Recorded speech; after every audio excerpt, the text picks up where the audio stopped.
Радимир, Израиль, Тель-Авив. Слава, я так понимаю, что Николай Иванович Фешин наш общий кумир.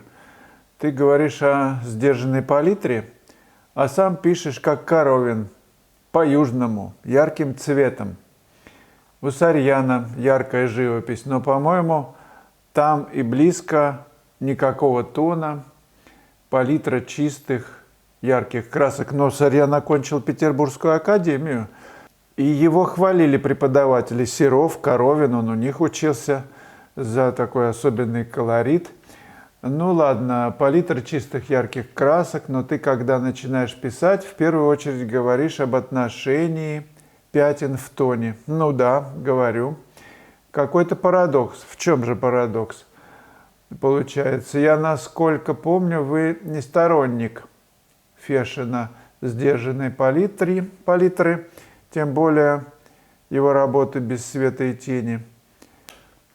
И все-таки, что предпочтительнее, писать в тоне сдержанно или по-сарьяновски чистыми яркими красками? В тоне у Сарьяна все в порядке, композиции его смелые, оригинальные. У меня есть ролик, который в прямом эфире. Посмотрите плейлист. Прямые эфиры, по-моему, называются, или трансляции. Там есть прямой эфир, который я в этом году, в прошлом, осенью записывал с его внучкой. Она является хранительницей наследия его картин и проводит сама экскурсии в музее. И будучи там, мы записывали прямой эфир. Очень интересно было и познавательно, я думаю, для всех будет. Так вот, как писать сдержанно или чистыми сарьяновскими яркими красками? Дело в том, что я говорил о том, что период у Николая Ивановича Фешина сдержанной палитры был, когда он находился еще в России, после академии, скорее всего. И в академии тоже, судя по капустнице, которая написана, дипломная работа. И он говорил, что сдержанная палитра помогает развитию тона, видения тоном. Но уж потом, когда это выстраивается, то ты можешь расширять эту палитру. Это не значит, что я приверженец или не приверженец сдержанной палитры. Я говорю, что это инструмент, который поможет вам овладеть этим видением в совершенстве. Только поэтому она может быть. Кстати, тот же Андерс Цорн ведь в совершенстве владел сдержанной палитрой. 4 палитры, 4 краски всего. Черная, красная, охра и белила. Все. И холодные есть тона, и теплые, и их соседство. Так что, может быть, он просто остался в этой сдержанности, но его картины нельзя сказать, что они какие-то такие скучные, по цвету. Так что используйте этот инструмент для развития тона, если вы чувствуете, что он слабоват, если вы путаетесь. Может быть, вы это даже и не осознаете, что путаетесь. Вот в чем проблема. Кажется, что все нормально, я вижу. Но это видение может быть ошибочным. Вот как тут себя поймать, где ошибка, где нет? Только собственным сравнением, что темнее, что светлее, вот прям на практике досконально самого себя проверять. Хорошо, снял, сфотографировал мотив, перевел его в черно-белое. И свою работу снял и перевел в черно-белое. Просто сравни по черно-белому, может быть, так быстрее, вы для себя увидите, что просто признаете, никому не показывая, что так, здесь я ошибаюсь. С этим что-то надо делать.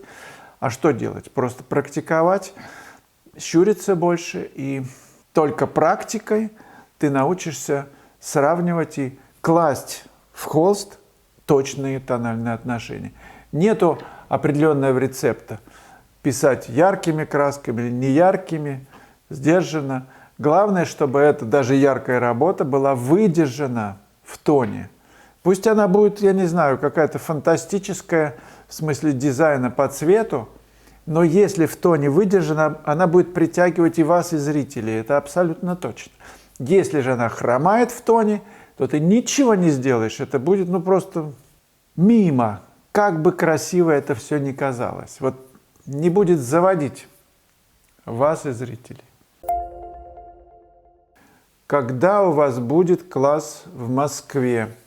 Я пока не планировал, и очень трудно с планами, со всеми планами трудно, трудности сейчас у всех. На сайте будет информация, и я здесь сообщу в соцсетях, так что будем держать на пульсе руку и сообщу. Я понял, что есть желание, и в конце концов в Подмосковье вот академичка была, да, мы все собрались, те, кому это надо, 300 километров от Москвы, и чудесно недавно поработали, просто чудесно. Мино. Вячеслав хотел бы узнать, знакомы ли вы с Иветтой Лохматовой. Как я понял, она подруга Бато. Подруга. Она и моя подруга. Для меня богиня импрессионизма. Очень сильные работы. Ну вот, надеюсь, что она увидит этот ролик, и ей будет очень приятно это услышать. Мы писали неоднократно с Иветтой, встречались на пленэрах.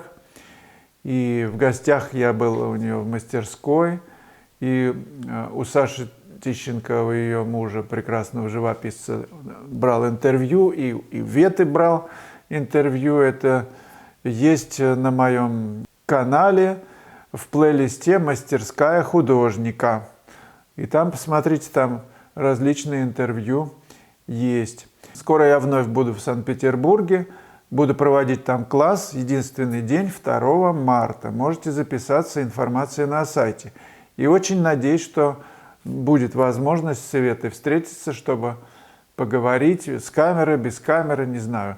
Ну, может быть, с камерой, и задам ей еще какие-то вопросы. Кстати, вы можете их написать. Но я специально в Телеграме или где-то скину тогда вам вопросник, чтобы вы для нее придумали вопросы, которые вы хотели бы, чтобы она ответила. Ивета большая умница, живопись, я ее боготворю. Магзфарт. Морозно-воздушно. Почти чувствуешь запах этого воздуха. Может, дверь открыта у вас. Если не секрет, какой разбавитель используете на морозе? Да, без запаха подойдет. Когда есть запах, всегда неприятно. На морозе или без мороза. Потом на Валбересе или на Озоне посмотрите. Наберите растворитель без запаха. Я прям литровую бутылку какую-то купил. Они всегда меняются, поставщики, но в порядке, писать хорошо. Естественно, масло превращается так в кирпич, в камень. Приходится больше мастихином работать. Ну и кисточкой, пока она еще не замерзла, нормально. Но минус 25 она быстро схватывается, а минус 10, я думаю, подольше будет уже живая. User ZM. Короче, я поняла, почему так много художников пишут акрилом. Интересно, почему? Масло – это сплошная проблема, а акрил что, не проблема? Вот ты выдавил его на палитру, начинаешь месить, только кисточка уже засохла, она быстро засыхает, вот пленкой покрывается. Вот для меня акрил, например, большая проблема, чем масло. Масло-то нормально все, она подсыхает медленно, так и должно быть. Зато эффект больше. Ну, если вам нравится акрилом писать, пишите акрилом. А почему пишут? Так скажите, почему. Вот из вопроса, тут вопроса нет, просто реплика, что масло проблема. Масло не проблема. Для меня акрил большая проблема. Я поэтому какие-то наброски пишу темперой. Вот там нет проблем. Павло Замай. Ну как, в баньку сходили? На академичке имеется в виду. В пятницу вечером банька для девушек, женщин, а в субботу вечером для юношей, мужчин же. Ну, сходили, да. Мы с Николаем Мотиным вдвоем нам разогрели. Больше никого не было из мужчин. И в парной было тепло, а вода почему-то стала холодная быстро. Ну, в обмывочной. Ну, и я намылился, а вода холодная. Вот так сходили. Ну, ничего, можно и в снег не падать. Просто посидел в парной, и в эту холодную воду. Правда, вот надо же мыло как-то еще, надо же еще помыться. Вот это была немножко проблема. Но можно ко всему приспособиться. Так не всегда. Я написал об этой проблеме директору. Она сказала, что, видимо, мороза прихватило где-то. Ну, трубу. Что по датчикам все нормально, 60. А на выходе типа 40. Ну, 40 и 40 руб 40. В общем, хлебушка не брали, поэтому была холодная вода. Это примерно, может быть, 20 градусов. Да нет, не 20, даже меньше. Ну, нормально. Выжили все. Все в порядке. Мы люди привычные. UR5, ну, какие-то тут опять цифры. Спасибо. Так, еще вопрос, как передать вечернее и закатное состояние природы. Вот сейчас вечер. Чтобы вечер не был черным, ну так а что его черным делать? Делайте, каким видите, холодным, а закат ярким. А если, кстати, будете сильно ярким закат писать, он же, понятно, что горит закат. Но если его сравнить, я не знаю, ну с днем, с картиной, которую вы писали днем, вот чтобы не очень горело. Опять же, почитайте статью Крымова о тоне.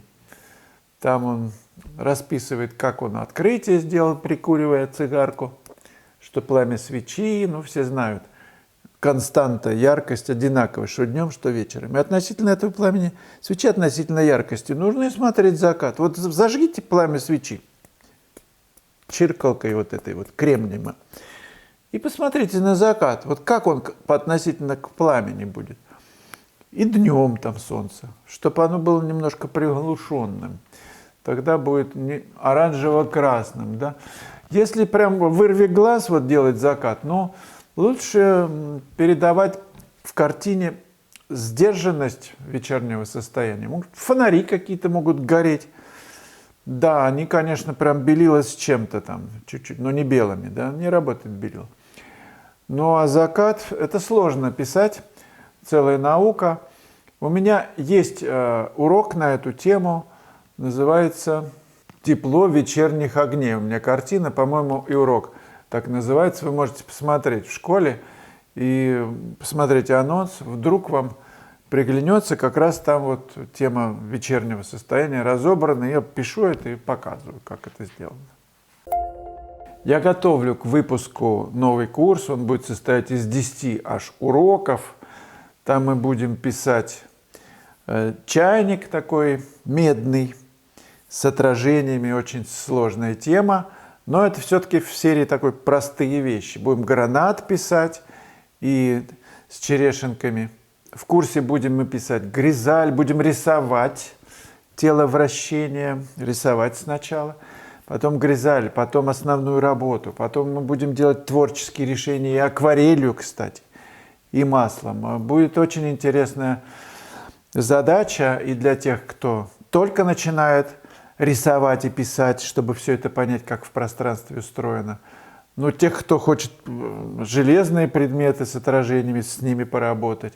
Как гранат писать, это очень сложно. Как его вообще моделировать. В общем, будет интересный курс. Я еще по ходу дела в следующих роликах буду вас с ним знакомить потихонечку. И вскоре мы с вами встретимся на вебинаре, на котором я подробно вам все расскажу об этом курсе. Не забывайте, друзья, подписываться на канал, ставьте лайки, задавайте вопросы.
Я предлагаю вам посмотреть сейчас еще одно кино, где тоже не забудьте отметиться в журнале. Называется «Добить картину». Актуально. Ну, пока.